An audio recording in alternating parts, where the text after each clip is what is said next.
Ramakrishnan, advisor, NASG.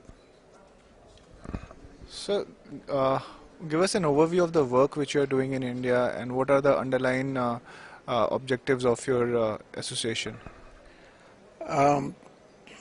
I was formerly Director General of Center for Development of Advanced Computing.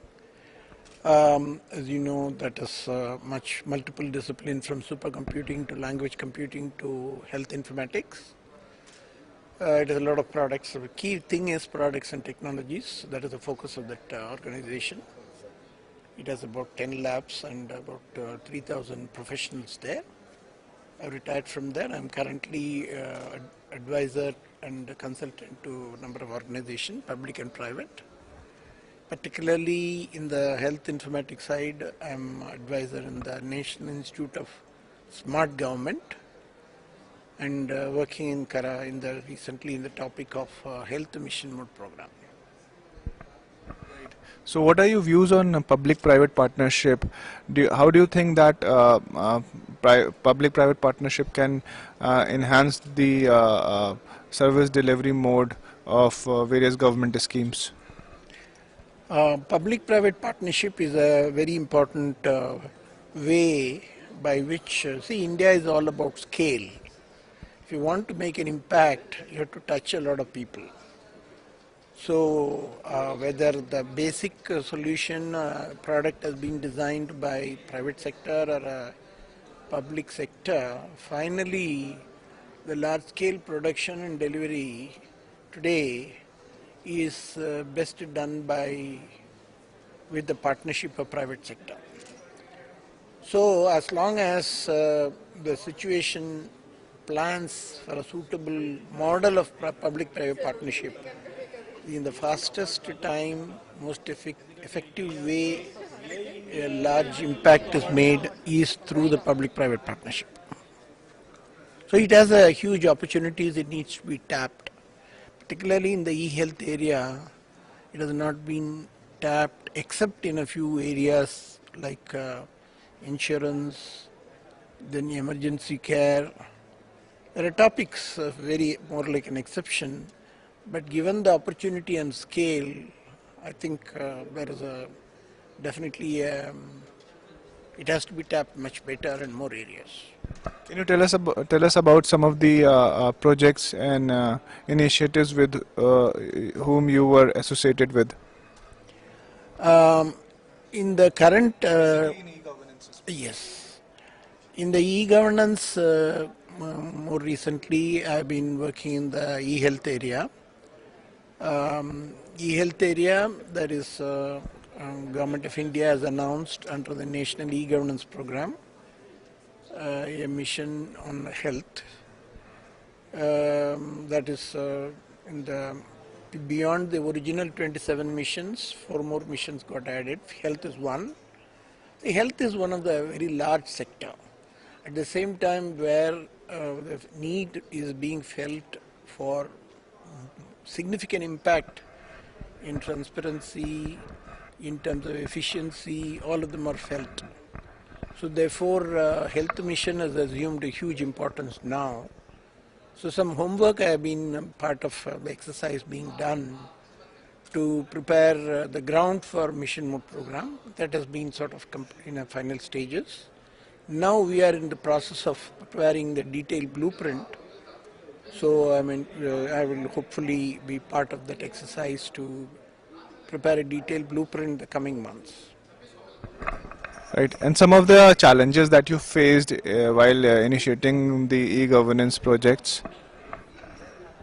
See, the key challenge is, first and foremost, as far as at least e-health is concerned,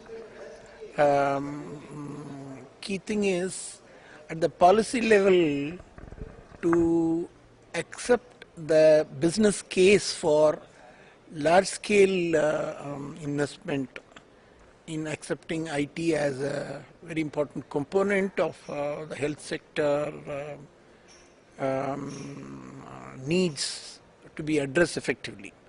See, there are many sectors we already accepted that. In the case of health, that is just in the process of getting accepted, but it's a little too early days.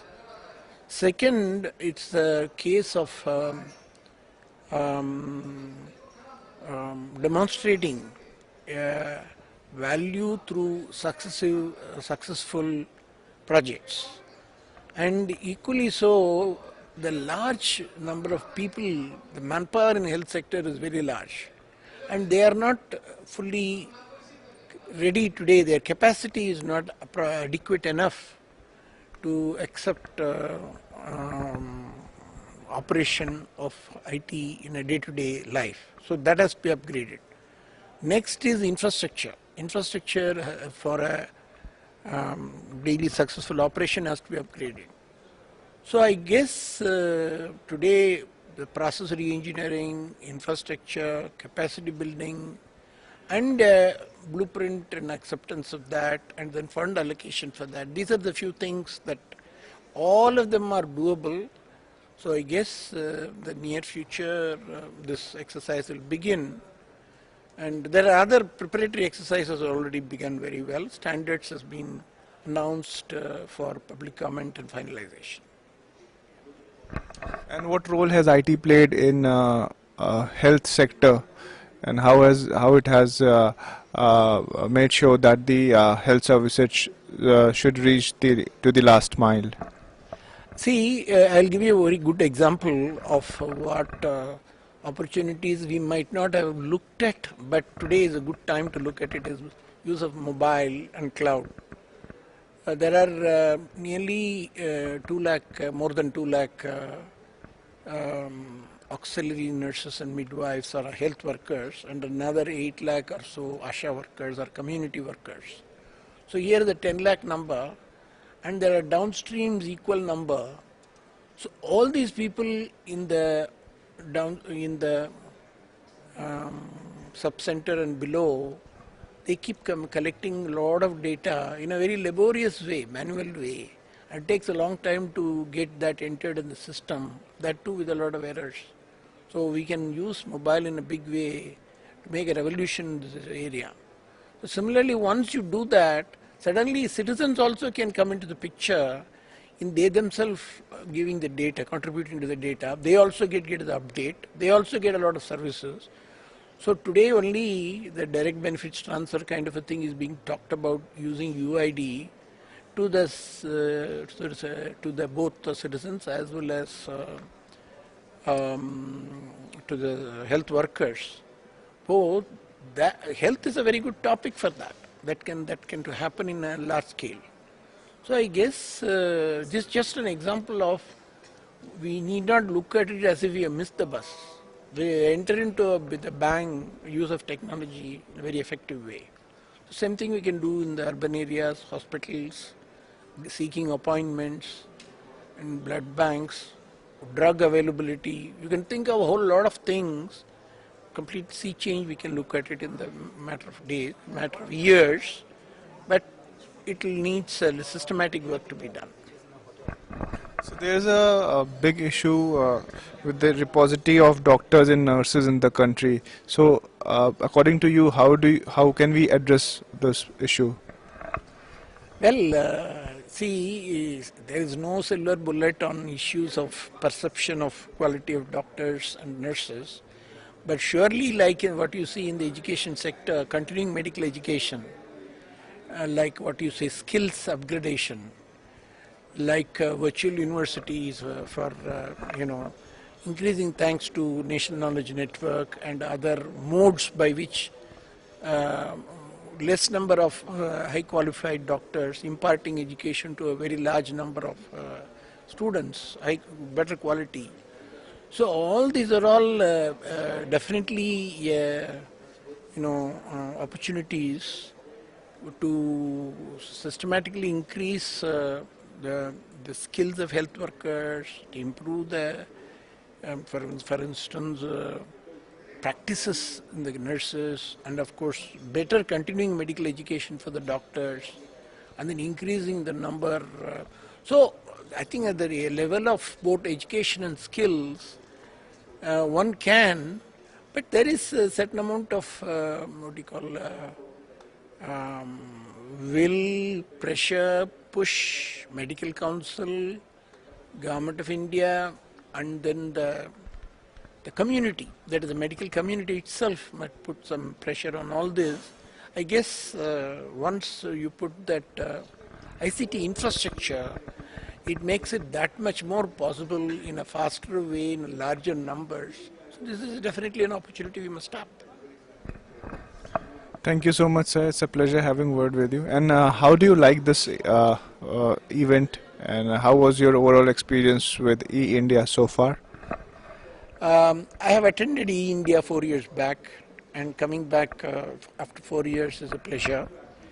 And this health track I attended since morning.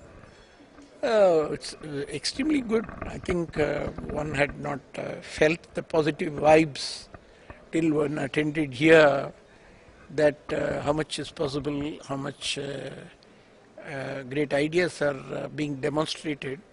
I guess eINDIA is a very good forum for people to take back home what both public government, public sector, as well as the private sector, how well they are very well equipped, and therefore new ideas, innovation is happening. So I think lot more one can expect in the field, in the practical side, the coming days. Thank you so much, sir. It's a pleasure having you here.